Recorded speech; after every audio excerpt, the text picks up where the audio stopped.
আসসালামু আলাইকুম। রাতের শীর্ষ সংবাদে স্বাগত জানাচ্ছি আমি খাদিজা তুলবিথি। নির্ধারিত সময়ে নির্বাচন হবে, আমিও সঙ্গে থাকবো তারেক রহমান। মহান বিজয় দিবস উপলক্ষে প্রধান উপদেষ্টার বাণী। March to Indian high commission কর্মসূচি ঘোষণা জুলাই ঐক্যের। বিএনপি ক্ষমতায় গেলে আমরা জুলাই যোদ্ধাদের নিরাপত্তা দিব, মির্জা ফখরুল। সাংবাদিক আনিস আলমগীর 5 দিনের রিমান্ডে। বিচারপতি আশফাকুলের বিরুদ্ধে সুপ্রিম জুডিশিয়াল কাউন্সিলে অভিযোগ। নির্বাচনকে ঘিরে বাংলাদেশে যুক্তরাষ্ট্রের নিরাপত্তার সতর্কতা জারি। স্বরাষ্ট্র উপদেষ্টার পাশে দাঁড়িয়ে তার পদত্যাগ চ্যালেঞ্জ সাদিক কায়েম। সিসির বক্তব্যে ক্ষুব্ধ জামায়াত আমির। মাগুরার মনোনয়নপত্র কেনার পর জেলা যুবলীগের সাবেক সভাপতি গ্রেপ্তার। 3 মাস পর বেনাপোল দিয়ে পেঁয়াজ আমদানি শুরু। সুদানের 6 বাংলাদেশি শান্তিরক্ষী প্রাণহানিতে পাকিস্তানের নিন্দা ও সমবেদনা। পুতিনকে হিটলারের সঙ্গে তুলনা করলেন নাৎসি পরিবারের চ্যান্সেলর মের্জ। শুনছিলেন শিরোনাম, এবার বিস্তারিত। নির্ধারিত সময়ে দেশে নির্বাচন হবে এবং সেই নির্বাচনে তিনিও জনগণের সঙ্গে থাকবেন বলে ঘোষণা দিয়েছেন বিএনপির ভারপ্রাপ্ত চেয়ারম্যান তারেক রহমান। সোমবার রাজধানীর রমনা ইঞ্জিনিয়ার্স ইনস্টিটিউটে বিজয় দিবস উপলক্ষে বিএনপি আয়োজিত আলোচনা সভায় লন্ডন থেকে ভার্চুয়ালি যুক্ত হয়ে তিনি এই মন্তব্য করেন। তিনি হুঁশিয়ারি দেন, স্বাধীনতা ও মুক্তিযুদ্ধকে অপব্যাখ্যা করতে ষড়যন্ত্রকারীদের রং এবং রূপ পরিবর্তন হলেও তাদের চরিত্র একই রয়ে গেছে। তারেক রহমান বলেন, একটি চক্র নিজেদের স্বার্থে স্বাধীনতা ও মুক্তিযুদ্ধের ইতিহাসকে বিকৃত করেছিল। সেই পরিস্থিতির সুযোগ নিয়ে পরাজিত একটি চক্র এখন নতুন ইতিহাস তৈরির চেষ্টা করছে। তিনি দৃঢ়ভাবে বলেন, কখনোই জনগণকে ক্ষমতাহীন করে রাষ্ট্রযন্ত্র ক্ষমতাশালী হতে পারে না। দেশের স্বার্থ বিরোধী একটি চক্র নির্বাচন বিরোধী কার্যক্রম চালিয়ে যাচ্ছে বলে সতর্ক করে তিনি বলেন, ষড়যন্ত্র এখনো থেমে নেই এবং ওসমান হাদি সেই ষড়যন্ত্রেরই শিকার।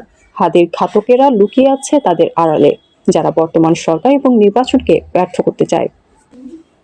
প্রধান উপদেষ্টা প্রফেসর মোহাম্মদ ইউনূস বলেছেন, এবারের বিজয় দিবস হোক জাতীয় জীবনে নতুনভাবে ঐক্যবদ্ধ হওয়ার দিন। তিনি বলেন, মহান মুক্তিযুদ্ধের চেতনাকে ধারণ করে জনগণের প্রকৃত ক্ষমতায়নের লক্ষ্যে এগিয়ে যাওয়া ও গণতান্ত্রিক উত্তরণের পথে যে নবযাত্রা সূচিত হয়েছে তা যে কোনো মূল্যে রক্ষার শপথ নেওয়ার দিন। 16 ডিসেম্বর মহান বিজয় দিবস উপলক্ষে সোমবার গণমাধ্যমে পাঠানো এক বাণীতে প্রধান উপদেষ্টা এসব কথা বলেন। প্রধান উপদেষ্টা বলেন, 16 ডিসেম্বর আমাদের মহান বিজয় দিবস, বাংলাদেশের ইতিহাসে এক অবিস্মরণীয় গৌরবময় দিন। 1971 সালে 9 মাস রক্তক্ষয়ী মুক্তিযুদ্ধ শেষে এই দিনে আমরা পাই কাঙ্ক্ষিত বিজয়ের স্বাদ। অনেক ত্যাগ তিতিক্ষা আর লাখো শহীদের রক্তের বিনিময়ে পাই একটি স্বাধীন জাতিসত্তা আর এই লাল সবুজের পতাকা। তিনি এই দিনে দেশে ও বিশ্ব জুড়ে বসবাসরত সকল বাংলাদেশিকে বিজয়ের উষ্ণ শুভেচ্ছা জানান। March to Indian high commission কর্মসূচি ঘোষণা করেছে জুলাই ঐক্য। সোমবার 15 ডিসেম্বর সংগঠনের পক্ষ থেকে দেওয়া এক সংবাদ বিজ্ঞপ্তিতে এ তথ্য জানানো হয়। বিজ্ঞপ্তিতে বলা হয়েছে, ফ্যাসিস্ট হাসিনা সহ সব খুনিদের দেশে ফিরিয়ে দেওয়া ও ভারতীয় প্রক্সি রাজনৈতিক দল, মিডিয়া লীগ ও সরকারি কর্মকর্তাদের অব্যাহত ষড়যন্ত্রের প্রতিবাদে march to Indian high commission কর্মসূচি পালন করবে 24 গণ অভ্যুত্থানের স্পিরিট ধারণ করা ঐক্যবদ্ধ মোর্চা জুলাই ঐক্য।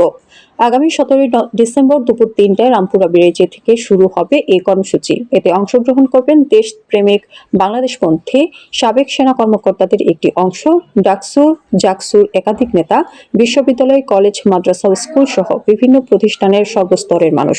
কর্মসূচির নেতৃত্বে থাকবে জুলাই ঐক্যের সংগঠকরা। 24 গণ অভ্যুত্থানের পরবর্তী সময় থেকে ভারতের প্রক্সিরা নতুন করে বাংলাদেশ নিয়ে ষড়যন্ত্রে লিপ্ত। 24 জুলাইয়ের গণ অভ্যুত্থানে বাংলাদেশে গণহত্যা চালানো সব খুনিদের আশ্রয় দিয়েছে ভারত। সর্বশেষ আধিপত্যবাদের বিরুদ্ধে লড়াই করা জুলাইয়ের অস্তিত্ব শরীফ ওসমান হাদিকে গুলি করার পর আনন্দ উল্লাস করে ভারতীয়রা। ক্ষমতায় গেলে 24 জুলাই যোদ্ধাদের নিরাপত্তা নিশ্চিত করার প্রতিশ্রুতি দিয়েছে বাংলাদেশ জাতীয়তাবাদী দল বিএনপি। এই প্রতিশ্রুতির কথা জানিয়ে দলটির মহাসচিব মির্জা ফখরুল ইসলাম আলমগীর বলেছেন, 24 জুলাই যোদ্ধা যারা আছে তাদের অনেকের মধ্যে শঙ্কা আছে, এই অন্তর্বর্তী সরকারের পরে নতুন সরকার আসলে তাদের নিরাপত্তা কি ব্যবস্থা হবে। আমি খুব পরিষ্কার করে বলতে চাই, দৃঢ়তার সঙ্গে বলতে চাই, জনগণের ভোটে আমরা যদি নির্বাচিত হয়ে আসি তাহলে আমরা নিশ্চিত করব যে জুলাই যোদ্ধার সবাইকে আমরা নিরাপত্তা দিব। সোমবার বিকেলে রাজধানীর রমনা ইঞ্জিনিয়ার্স ইনস্টিটিউশনে এক আলোচনা সভায় তিনি এসব কথা বলেন। উত্তরা পশ্চিম থানার সন্ত্রাসবিরোধ আইনের মামলায় সিনিয়র সাংবাদিক আনিস আলমগীরকে 5 দিনের রিমান্ড দিয়েছেন আদালত। সোমবার ঢাকার মেট্রোপলিটন ম্যাজিস্ট্রেট জসিতা ইসলামের আদালত এ রায় দেন। এর আগে বিকেল 5টার পর ডিবি অফিস থেকে আনিস আলমগীরকে আদালতে হাজির করা হয়। এরপর তাকে হাজতখানায় রাখা হয়। মামলার তদন্ত কর্মকর্তা উত্তরা পশ্চিম থানার ইন্সপেক্টর মনিরুজ্জামান তার 7 দিনের রিমান্ড আবেদন করেন। শুনানি শেষে আদালত তার 5 দিনের রিমান্ড মঞ্জুর করেন। অনিয়ম, দুর্নীতি ও ফ্যাসিবাদের দোসর হিসেবে ভূমিকা পালনের অভিযোগে সুপ্রিম কোর্টের আপিল বিভাগের জ্যেষ্ঠ বিচারপতি মোহাম্মদ আশফাকুল ইসলামের বিরুদ্ধে সুপ্রিম জুডিশিয়াল কাউন্সিলে অভিযোগ দায়ের করা হয়েছে। সোমবার এবি পার্টির যুগ্ম সম্পাদক আনোয়ার সাদাত টুটুল ও পটুয়াখালীর বাসিন্দা মোহাম্মদ জাকির হোসেন রেজিস্ট্রার জেনারেল কার্যালয়ে এই অভিযোগ জমা দেন।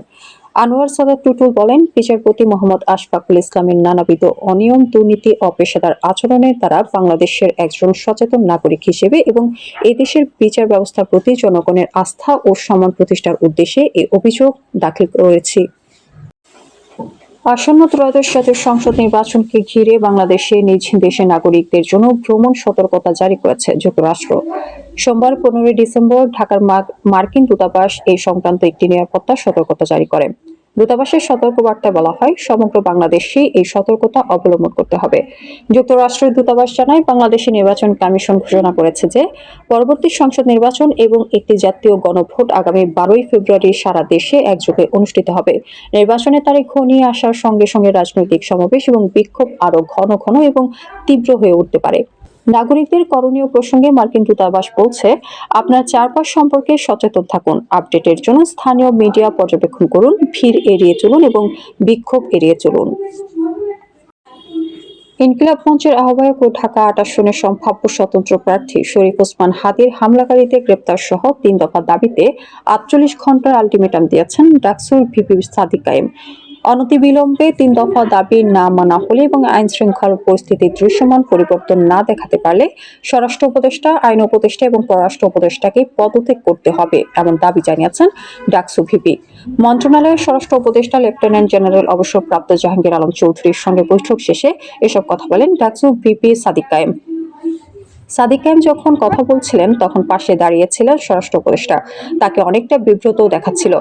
সোমবার দুপুরে মন্ত্রণালয়ে সাংবাদিকদের তিনি বলেন, অনতিবিলম্বে দাবি মানা না হলে এবং আইন শৃঙ্খলা পরিস্থিতির দৃশ্যমান পরিবর্তন না দেখাতে পারলে স্বরাষ্ট্র উপদেষ্টা, আইন উপদেষ্টা এবং পররাষ্ট্র উপদেষ্টাকে পদত্যাগ করতে হবে।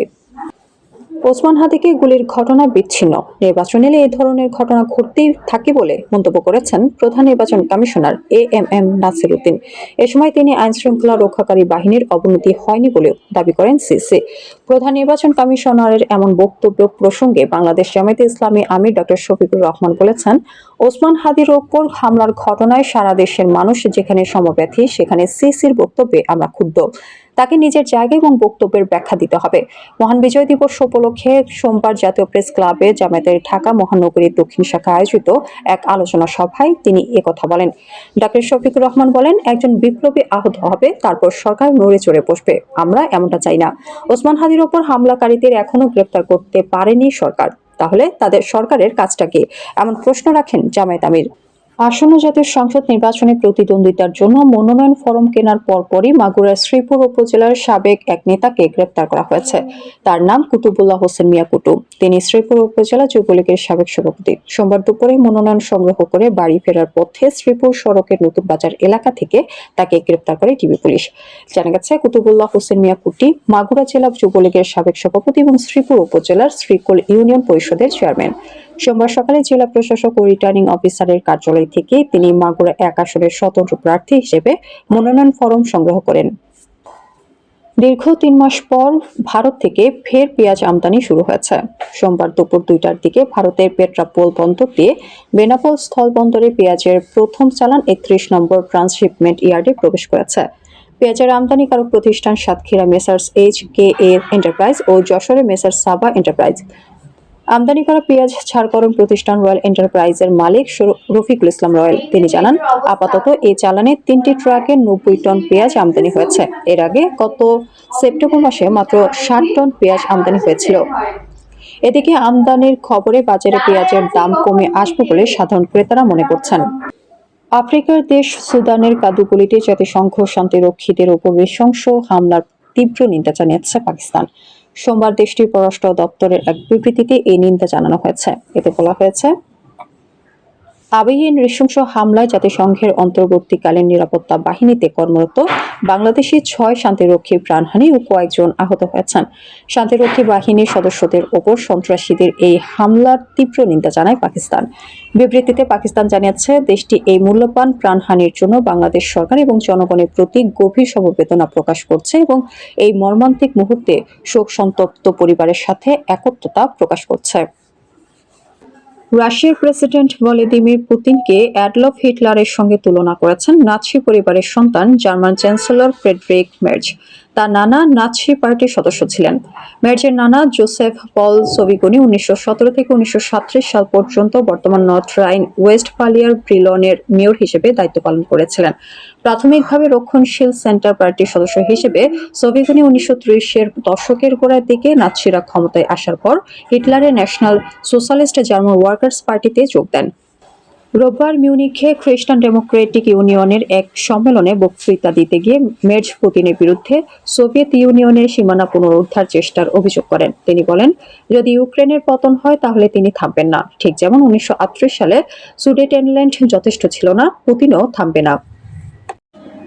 আমাদের আগামীকাল দুপুরের সংবাদ দেখার আমন্ত্রণ জানিয়ে এখনকার মতো বিদায় নিচ্ছি। দর্শক, ভিডিওটি শেষ পর্যন্ত দেখার জন্য আপনাকে অসংখ্য ধন্যবাদ। এই তো নতুন সংবাদ পেতে আমাদের ইউটিউব চ্যানেল সাবস্ক্রাইব করুন ও নিয়মিত নোটিফিকেশন পেতে বেল বাটনে ক্লিক করুন এবং আমাদের ফেসবুক পেজটি লাইক করুন। এছাড়াও আমাদের ভিডিওতে লাইক দিয়ে শেয়ার করুন। আল্লাহ হাফেজ।